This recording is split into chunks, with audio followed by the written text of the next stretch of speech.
Check this out. It's a cloth that conducts electricity. You can stretch it, you can bend it, you can crumple it, you can wash it, and it'll still work. Scientists are developing such materials to integrate electronics into everyday objects like t-shirts, like a blanket, like furniture, and so on. If you want to know why they want to do that and how this is going to improve lives in the future, check out what Professor Tobias Kraus has to say in this episode about flexible, stretchable, and recyclable electronics that are going to be everywhere in the future.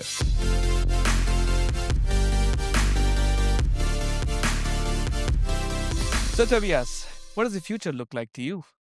I think lots of electronics, probably everywhere, and we won't know that it's there. It will just do its stuff, and we can ignore it. Okay, so electronics really everywhere. What will they be doing?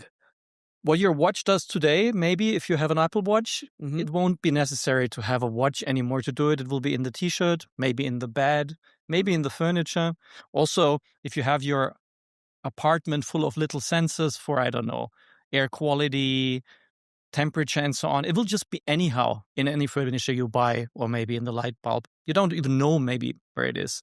And it will just produce you the data that then, of course, your cell phone or whatever will use to analyze whether you are healthy and the environment is good and so on. Okay, so this would really make a huge difference for people's health and the health of the environment. Would that be a direction that people are going in? I think so. I think the point is today it's a more professional thing to create data in many cases, but more and more people create data themselves, for example, on the air quality in their apartment and, of course, on their own person. They don't go to the doctor anymore. They create much of it themselves. And this, I think, will accelerate. And at the same time, because it becomes such a widespread activity, it will create markets for doing this much more easily. And electronics is the obvious way of doing this.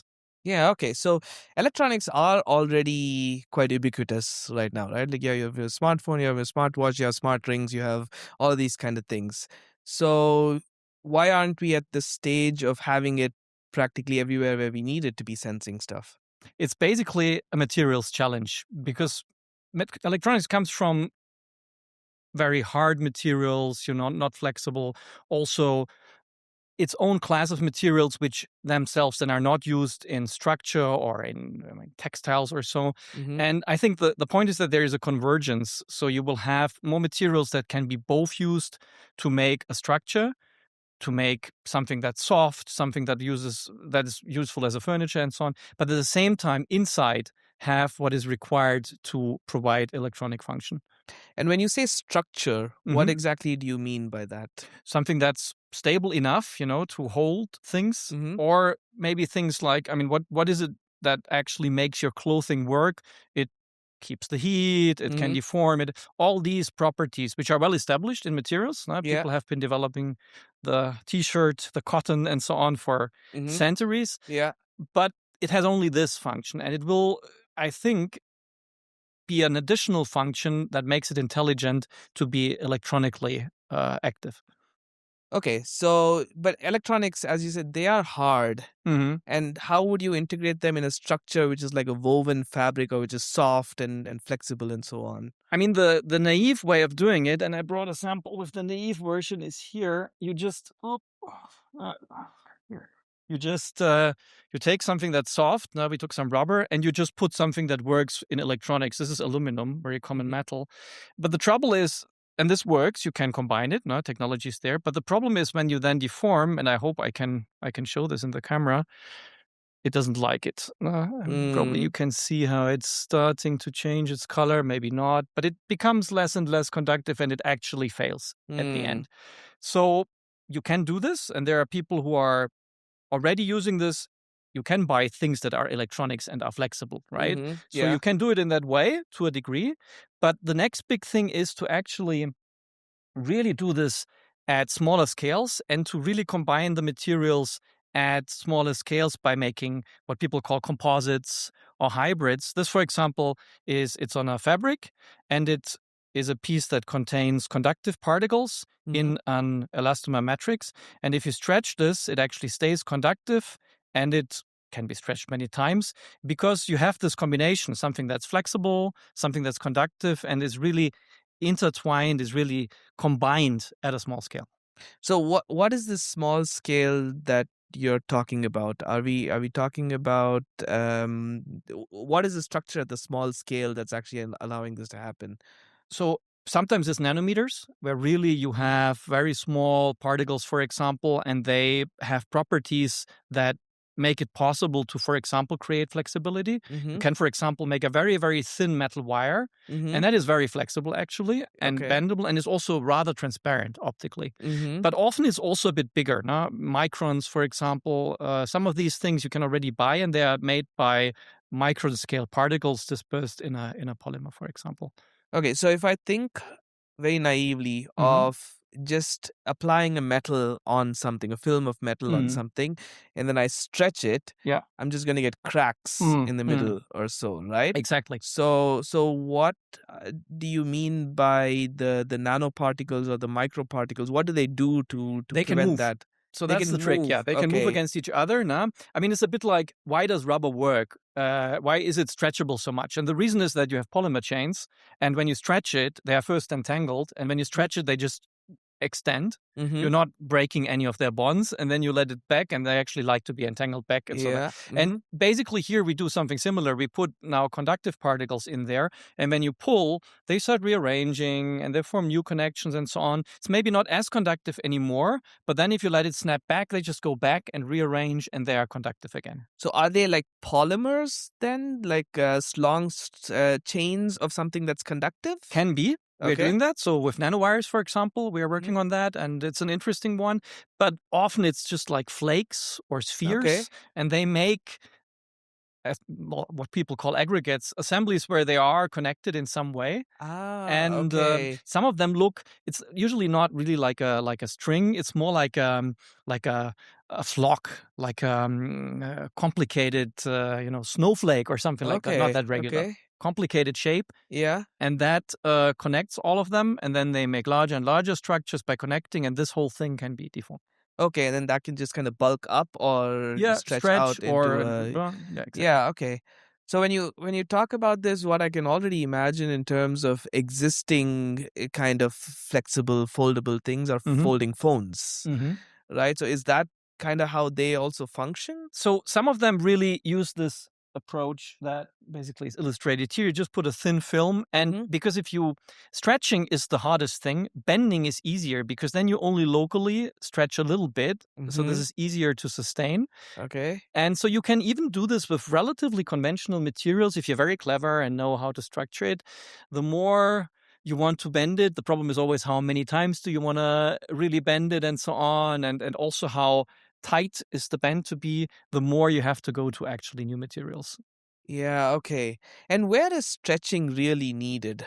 So one application area is where you really want large deformations. So, for example, maybe it's close to the body. People really hate it if something cannot deform and keeps them from moving, right? Yeah. So that's things that really need this stretchability. They need to be as stretchable maybe as your skin. Yeah.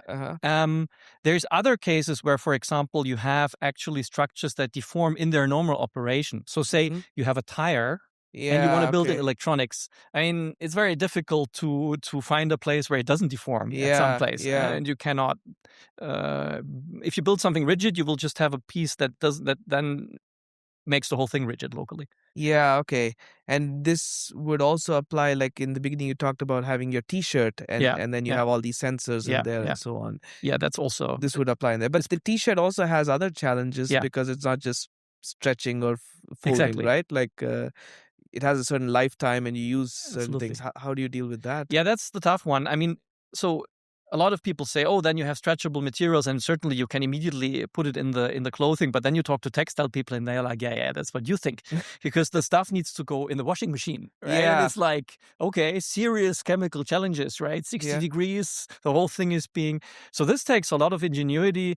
Usually it's not just the material that you need. You also need to encapsulate. You need to connect it in the right way to the fibers. Yeah. Some people make fibers where it's inside and so on. Okay. So this is not so easy indeed. And I would say actually maybe really a T-shirt that is still needs to be reasonably cheap because it's Yeah. also not going to be good forever, Mhm. is really washable, also survives when you keep it in the sun or it's fully sweated and so on. Yeah. It's a challenging one. Maybe not the very first product that will come on the market. Maybe more Yeah, like a okay. jacket. Okay. And I mean, the one that you have here already Mhm. that you showed, this looks like it's on a textile, That's on a textile, right? exactly. So yeah. how far can you go with that? Can you actually wash this, would you say? Yeah, you can wash those. I think at some point, this one actually is more limited probably by adhesion, so it will flake Mhm. off. Yeah, okay. It's a bit like if you buy these T-shirts that have some funny joke on Yeah. it, right? Mhm. And you wash them 10 times, Yeah, true. and we get exactly the same kind of problems, right? Okay. But it's doable. There are also, I think I once saw somebody with a T-shirt that had some. At least it was lighting up in some Yeah, place, right? yeah. I mean, there's people going to Comic-Con, for example, Yeah, integrate they like have lights and some. things, Yeah, in their clothes. And yeah, that kind of happens quite commonly. So, are you working towards solving some of these challenges yeah. to make them more durable and cheaper and long-term Yeah. usable? So one thing is, for example, and that's really something that we are very active in also on the more applied side, how many times can you stretch? Because Mhm. in reality, every time you stretch, as I was saying, things are rearranging and Mhm. it's not going to it will not go back to perfectly the same state. There will be some rearrangement, some change. And very often what happens, if you look at it from a technical perspective, the resistance, I mean, if you stretch it, it goes up a lot, then it goes down again, you release it, but it doesn't go down all the way to the original point. And you do it 50,000 times. So we have these machines that keep stretching and you measure the conductivity, or even, I don't know, 50,000. This was something that people often require, but we've done it even hundreds of thousands of Oh, times. wow. And then you see sometimes it's okay, it degrades and very slowly. Some of them go like, oof, and they are useless after 20,000. Okay. And it's really not so obvious why. And that's something, for example, that we look at in great detail. What really happens? How do they rearrange it? That's really at the fundamental level. That's a very trying to basic question, yeah. but it's very much linked to a really applied question because the companies, they say, well, I mean, we have to fulfill some specification, it needs to be Yeah. tested and it needs to be stretchable to 5% or whatever for 50,000 times. Yeah, okay. Makes sense. So, what you have shown here right now are like conductors, right? Like Yes. they're just Mhm. wires right now. Yeah. But if you talk about electronics, it's transistors, it's more. batteries, and so on. Yeah, Are yeah. there solutions for all of these also to be stretchable? So yeah, we are working on it. There's also interest in making semiconductors stretchable, and Mhm. we've been doing this. Also creating even junctions and so on. Mhm. This is further along the line. I mean, that's not something that's actually few of them that really have made it to any application yet, stretchable ones. There is the option of using polymers because Mhm. there are semiconductor polymers, and this has been done. It's been quite a bit of. They have challenges in terms of lifetime. The way we do it is actually taking particles of semiconductors and then using them in a similar way. Okay. And this works to a degree, but the reality is that many times electronics requires junctions, so very clean connections between, say, two semiconductors. And that's difficult to make in the same way because suddenly you have all kinds of particles and the connections are changing. So more difficult than in traditional approaches. But very interesting area to explore and try to figure out. Yes. So that's why we're at it. If I think of this as a whole, you talked right in the beginning that you see the future having electronics everywhere. We already do have a lot of electronics everywhere. And what a lot of people don't talk about, or actually maybe which is being more talked about now, is at the end of life what happens. We've looked at these horrid images of graveyards of electronics that are huge. And so if there's electronics everywhere, is it going to be a problem for the environment eventually? I think so. And I think it already is because already do we have these devices. I'm not naming any specifically, but people probably know already that some of these vapes are single use. Yeah. And they are relatively complicated combinations of materials, and there's electronics in there because it's required for the function. And when you throw it away, there's basically no way to take it apart. No? So we have the problem, and it's a serious one. The EU also has moved to regulate this. And so if the companies like or not, they will have to come up with solutions. And for us as a researcher, that means as researchers, it means also we need to think about how to do that. And one way we've been pushing is there are fields where such combinations are being recycled. So one very successful example is the paper industry because they de-ink. So they, printed matter. Mm-hmm. It gets recycled, the paper. But if you would leave the ink in there, everything would be brown, gray, and black in the end. Yeah. So they already have a way to remove it. It's not reused in any way, the ink, but at least it's out of the system. And so we've also looked at, if you anyways use particles to make things conductive, can't you redisperse it? And this works. This is possible to do in some ways. So it's actually very appealing to then say, I take the particles and make a new ink and then print again, which is great, but economically usually totally uninteresting. But at least you can then say, okay, we take the structural parts out, the material that's mainly doing structural things, and that can be recycled one way. We take all this other stuff in another one, and then if we collected everything, this goes to recycling companies that, for example, take the metals out and so on. Okay, I thought I'd catch you on this, but yeah, it's great that you've already thought about this for the future. And I think there's a lot of how people are thinking of making new materials, what happens till end of life. Yeah. So it sounds like a very interesting future that's developing, and where you're part of developing that, and with the sustainability mindset behind it. I can't wait to see where this goes. And thank you very much for all these really interesting explanations of how our future technology with electronics are going to be working. Thank you very much for the opportunity. Wonderful. So, thanks everyone for listening. Of course, we're on YouTube, we're on LinkedIn, Instagram, and Blue Sky. We're going to be coming out with more episodes like this. So see you in the next one.